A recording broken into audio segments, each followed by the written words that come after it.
Muhammad is the last and final prophet of Allah.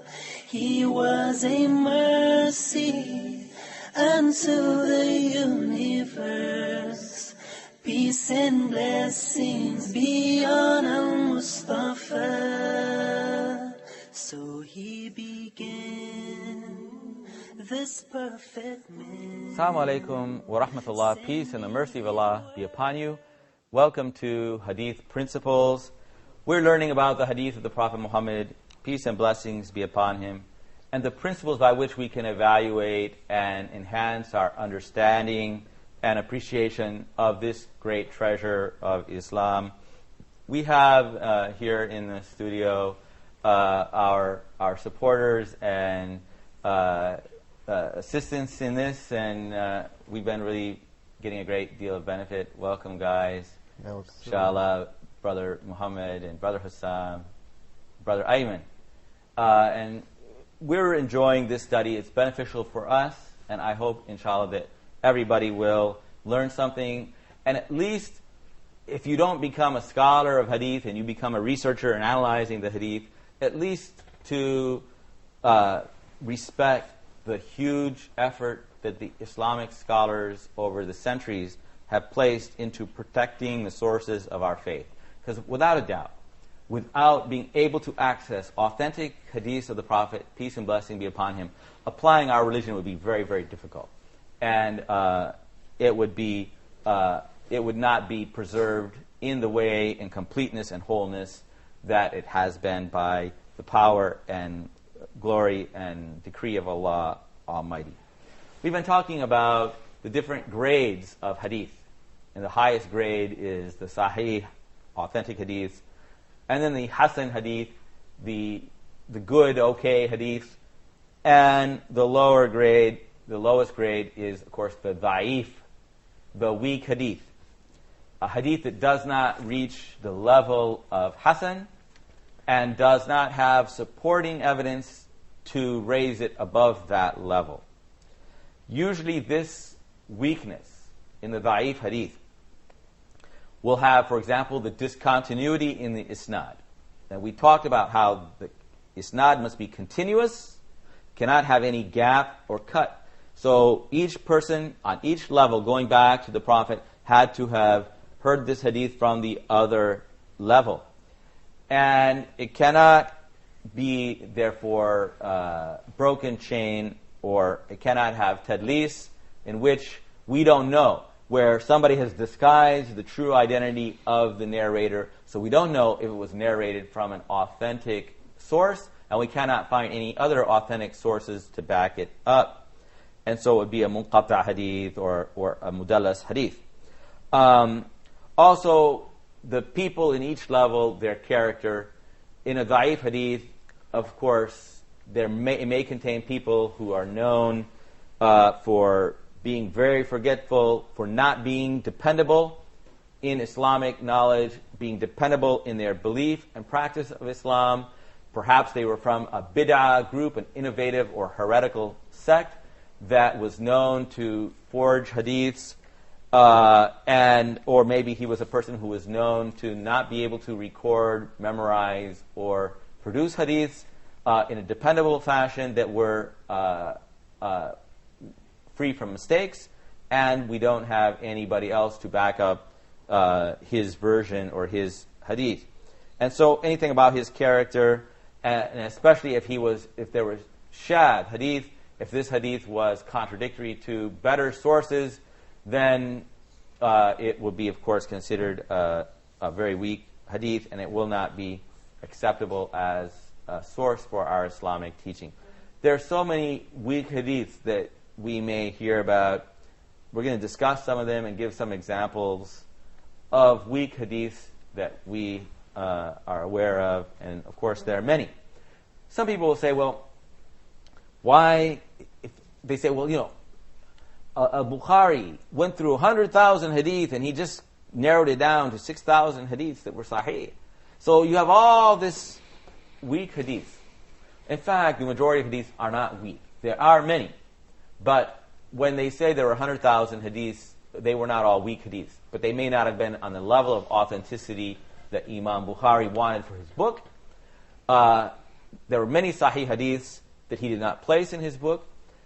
Sometimes he didn't have the highest chain of that hadith, but there were other scholars who did have very authentic hadiths, the same hadith, but in a very authentic chain. Perhaps Bukhari had that chain, but from a teacher who was not on the highest level of authenticity, and so he did not include those hadiths in his books. So there are many, many da'if hadiths, but they are not the majority. And in fact, the weak hadith proves the rule. The fact that we can distinguish in Islam, using our techniques, those hadiths which are not at an acceptable standard, prove the others. So even if you found thousands of weak hadiths, but the fact that you can identify those weaknesses, and you can identify hadiths that are strong, proves the strong. So if we were to claim that all the hadiths were authentic, like people do, they defend their whole religion and all their traditions, even though there is no source, then there would be reason to doubt the truth and authenticity of that literature. But the fact that we can distinguish them, even if they are many, it proves the authenticity of that which remains, even though it is a great deal. The sahih hadiths are very, very many. They are not outnumbered by da'if hadiths. If you call any forgery da'if, of course, there are billions of people on earth. Every day somebody could make up something. That doesn't take away from the authenticity of what we have, that is proven and is recorded for centuries and analyzed. So the fact that, of course, I could make up, sitting here working all day and make up thousands of hadith. The fact that I could do that doesn't detract even one iota from the authenticity of the other hadiths. There's a famous saying that we often hear. Paradise is under the feet of the mothers. Yeah. Paradise is under the feet of the mothers. And this hadith, the wording of this hadith without doubt is da'if. But in fact, the meaning of this hadith is found in another hadith in Ibn Majah and An-Nasa'i. These are two of the four sunan. So we have the six, what they call the most authoritative books, or so-called, and four of them are the Sunan, Tirmidhi, Abu Dawud, and Ibn Majah and Nasa'i are two of them. A man came to the Prophet ﷺ and said, "O Messenger of Allah, I intend to go on a ghazwa. I'm intending to go on an expedition. But I have come to ask your advice." And the Prophet asked, "Is your mother alive?" And he said, "Yes." He said, "Then stay with your mother, for the Jannah is beneath her feet." And so this hadith is sahih, and it's been ruled as sahih by Al-Hakim and Al-Dhahabi and Al-Mundiri, all of whom examined this hadith and authenticated it. And so from this hadith, you get that meaning. And so the meaning is not authentic. It's a saying that people have attributed to the Prophet, but that meaning is there. But he was talking to him about his mother. So in other words, do not, disobey your mother, and it's better for you to stay and take care of your mother. And that meaning that his mother was weak and dependent upon him, and there was nobody perhaps who could be of assistance to her, inshallah. And so the meaning of the hadith is authentic, but that particular wording is da'if. I'll give you another hadith of the Prophet ﷺ. Or it's not a hadith, but it is related. In Al-Bayhaqi, if the iman of Abu Bakr was weighed against the iman of all the people of the earth, the iman of Abu Bakr would outweigh all the people of the earth. Anybody heard that hadith before? Yeah. Yeah. And this is related by Ishaq ibn Rahawayh and Al-Bayhaqi with a sahih isnad, but it's going to Umar ibn al-Khattab radiyallahu anhu. So what does it mean if it's going to Umar, not to the Prophet? What is that called? Mursal. No. Mawquf. Mawquf. From the Mawquf means it's the saying of a Sahabi. Yes. And so it's actually the saying of Omar, not of the Prophet Muhammad, peace and blessing be upon him, but Omar is who he is. And so his sayings carry a lot of weight, even though they're not proofs of halal and haram by themselves. But it's also collected by Ad-Dailami from Ibn Umar as marfu'a. Marfu'a means Going to the Prophet. Going to the Prophet. But in its isnad is Isa ibn Abdullah, who is weak. However, it is strengthened by another narration supported by the hadith in the sunnah of a man who saw a dream that the Prophet ﷺ was weighed against Abu Bakr and was found to be heavier. So the Prophet outweighed Abu Bakr, but then Abu Bakr was weighed against everyone else and he was heavier. So that hadith strengthens. So it's really mawquf saying of Ammar, but Allah knows best. But there are different weak hadiths that sort of strengthen each other. So I don't know, Allah alam. The meaning would be Hasan. Allah knows best. Here's one. We have returned from the lesser jihad to the greater jihad. Anybody heard that? Yes. You have any idea what does that mean? Yes.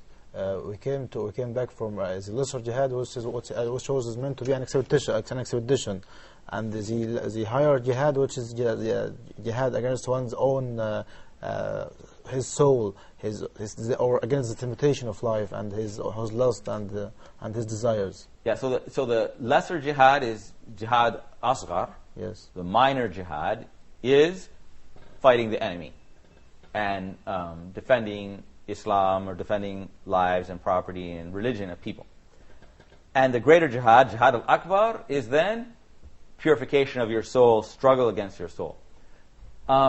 First of all, as far as the meaning of that, in order to be an actual jihad for the sake of Allah, you have to be devoted to Allah alone. You cannot have any selfish motivations. And so jihad akbar means fighting against your selfish motivations. So you'd have to have jihad akbar before you could have that jihad asghar, so-called. You couldn't actually truly be rewarded by Allah for jihad if you did it for any selfish motivations. So you had to have already overcome your selfish desire in order to be accepted by Allah, of course. And let's clarify that jihad doesn't mean killing innocent people and bombing civilians and that kind of thing.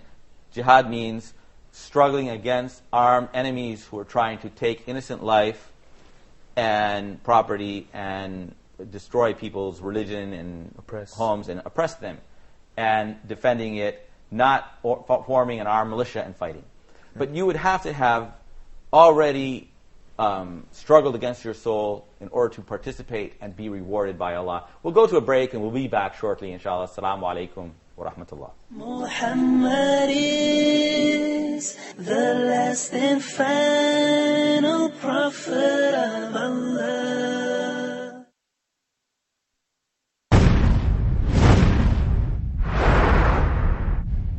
Why righteous companions? It is Islam that given us the sense of dignity. I love all of them in a way that you cannot imagine. That Umar ibn al-Khattab radiallahu anh would say something and the Qur'an would come down matching what he said. والسابقون الأولون من المهاجرين والأنصار والذين اتبعوهم بإحسان رضي الله عنهم ورضوا عنه. Just compare what you did for Islam with just one of them.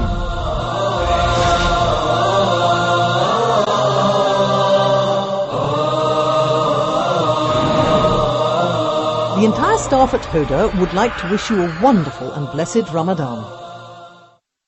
Muhammad is the last and final prophet of Allah. Assalamu alaikum and welcome to Hadith, or welcome back to Hadith Principles. Before the break, we were talking about the da'if hadiths.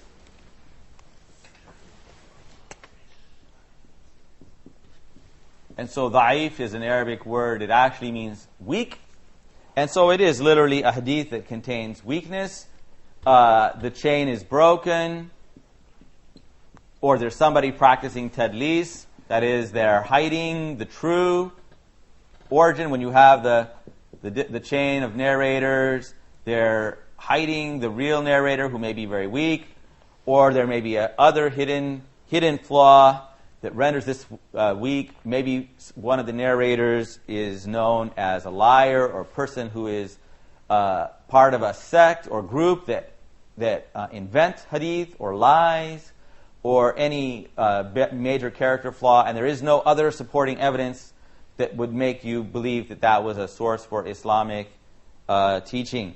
And so da'if hadith does not reach the level of hasan or a sahih hadith. It's broken, you can't trust it, or one of the narrators has a character flaw, and you cannot find supporting evidence that would raise that above the level of a weak hadith. Before the break, we were talking a little bit about this hadith that we've heard, and lately, in the last few years especially, we've been hearing that said by everybody. In Islam, really, jihad means jihad an-nafs, the struggle. And that is actually true. It's part of Islam. And of course, all of Islam, we have to struggle against the inclinations of our souls, the inclination to do what is wrong. But Islam, there is a real concept called jihad, but it is not something evil or violent. It's necessary that we defend our country and against armed people. Jihad isn't something that you can form your own group and you go out and kill people. In Islam, we're not allowed to take the law into our own hands. We're not allowed to go and kill people because we believe they're guilty of a sin or a crime. But in Islam, people are innocent until proven guilty in front of a fair court with fair evidence, and they're convicted. Then they're punished. And if they're guilty of something and they escape the punishment in this world, Allah has a court. Allah will judge them in a better court in the day of judgment, and nobody will escape from the punishment of God. But it's not for me to implement Allah's justice on people unless I have the authority to do so by the government. And so in Islam, we're not allowed to be involved in groups that are involved in violence and militancy. That's not what jihad means. But the jihad an-nafs is a requirement for any Muslim, that you try to resist evil, resist shaitan. The shaitan is the evil inclination of human beings as well as jinn or spirits that are leading human beings astray. And so this saying, we have returned from the lesser jihad to the greater jihad. That is, the Prophet was coming back from a battle, and he said, now we've finished with the battle, we're going to what is the more important jihad. This is related as marfu' by al-Bayhaqi. What does marfu' mean? Up to the Prophet. Up to the Prophet. It goes all the way up to the top. But al-Hafid al-Iraqi, the Hafid means the great scholars of Hadith, al-Hafid al-Iraqi said this is a da'if isnad. But Ibn Hajar says it's actually the saying of Ibrahim ibn Abi Abla, who is a successor, a tabi'i. So it's the saying of a tabi'i, and so it's actually then maqtu'. It's actually not the saying of the Prophet Muhammad, peace and blessing be upon him. It's actually the saying of Ibrahim ibn Abi Abla. And so that is, even though some of the meaning, you can understand this meaning in a correct way, or you could understand it as some people understand it in an incorrect way, that there's this jihad akbar and asghar, but you could understand it either way, that you might say that some of its meaning is true, but it's not a saying of the Prophet Muhammad. Not everything was said by the Prophet Muhammad. There are many wise people in the world who say things that are true. They may be Muslims, they might be non-Muslims, and they say things that are true or have wisdom, but they are not the hadith of the Prophet. The hadith of the Prophet are guidance for us in our religion that we are required to look at and take as a source of our religion. And so the saying of any other human being, we investigate it. If it contains wisdom, it's in harmony with the Qur'an, it's in harmony with the Sunnah, then that's okay. So if we look at it and it's in contradiction to the Qur'an and Sunnah, then we don't follow the sayings of human beings. But so the saying of any human being, even a tabi'i or imam, it could be a mistake. So we have to investigate further. I'll give you another one if you want. The ink of the scholar is holier than the blood of the martyr. Anybody heard this? Yes, I have heard that before. Yeah, what do you think about this? The ink of the scholar is holier than the blood of the martyr. So what's that mean? That knowledge is because martyr is the highest grade in Islam. Yes. Has higher grade in Islam. But isn't it true that the work of the scholars in preserving Islam is essential? You couldn't have any martyrs or any good deeds if the scholars of Islam had not preserved and passed the religion. And the Prophet left behind the knowledge, and the heirs of the Prophet are the ulama, the scholars. And so it does have a true and wise meaning to it, and Allah knows best. This is mentioned by Al-Manjaniqi in his collection of hadith on the authority of Al-Hasan al-Basri. But Khatib al-Baghdadi says that it is hadith mawdu' as a narration of the Prophet. It is not authentic as a hadith of the Prophet sallallahu alaihi wasallam. It's actually a statement of Al-Hasan al-Basri. Hasan al-Basri is from the second generation. He's a tabi. Yes. And so it's his opinion and his statement. And you can interpret it in a way that's nothing wrong with it at all. It depends on the way you interpret it, but it's the saying of a human being. Hasan al-Basri is a great imam in Islam, but there are a lot of things attributed to him which are not actually authentic hadiths of the Prophet. Yes, I have a question, please. If there's a certain issue today and there's a da'if hadith about it and there's nothing else about it in the sunnah, can we use it? I mean, if you're using it to establish an act of worship or to forbid something or to command something, you can't use it. If you find a meaning in a hadith, like these hadiths, some of them, the meaning is there's nothing wrong with it. You can use that, but you are not allowed to attribute that to the Prophet. So it's better to say, it is said, such and such is said, it's a wisdom, it's a saying. And so even if you have a doubt, and you're not sure if it's authentic or not, you can say, it's related about the Prophet sallallahu alaihi wasallam, that, he said this. It's been related by people, but it's not proven that it's a hadith of the Prophet, peace and blessing be upon him. But by no means can you require people to follow the meaning of something that is not authentic. Excuse me, sir. Yes. Bounding over all the texts of traditions that you have mentioned, we can land to the conclusions that the Muslim scholars, not only did they preserve the hadith, the authentic and the good hadith traditions, but also they were so honored and they kept the da'if hadith and or the weak traditions. Well, that's interesting you said that, because a lot of people, they ask that, they say, why do we have all these books of da'if hadith and mawdu' hadith? So we have separate books scholars have made. Yes, that's right. Like Ibn al-Jawzi has for example, has a book of the mawdu' hadith. Why would you collect forgeries? Why would you collect weak hadiths? And it's very important. Actually, it is very important they collect those. One, they preserve them so that we can know those chains in case we find those same chains elsewhere. So if I've identified this chain as being weak, then I can look for it in other places. And so that's valuable evidence. Also, so we can know that they're weak hadiths and we'll remember them. So if you read a whole book of weak hadiths, you'll remember them. And then later on, you hear that hadith, you say, I remember reading that in the book so-and-so that said that was a da'if hadith. Or at least you could go back and look it up for yourself. And so it's very important, actually. And also, in case there are other chains of weak hadiths that might support that. So maybe you have a weak hadith here and a weak hadith there, and then you are able to build up a case that might raise it up to a higher level. So there are reasons that they kept them. So they didn't just burn them or throw them away. There was an era in human history, especially in Europe, where they used to, anything they disagreed with, they'd burn it. But in Islam, they preserved all that knowledge and published it. And, these books are still available in manuscript form from the Middle Ages. And we have those in libraries all over the Muslim world, as well as Europe and America. The books of the different scholars in the Islamic discipline, many, many, many tens of thousands of manuscripts. Many of them haven't even been published. A lot have been published in the last 50 years or so, but many still have not been published. There's lots of knowledge there that we've only maybe scraped the surface of some of it. And Allah knows best. I'll read another hadith to you, where Jabir is narrating from the Prophet ﷺ, forbidding urinating in running water. Al-bawl, running in al-ma al-jar. And in the book Fiqh al-Sunnah, he claims this is authentic.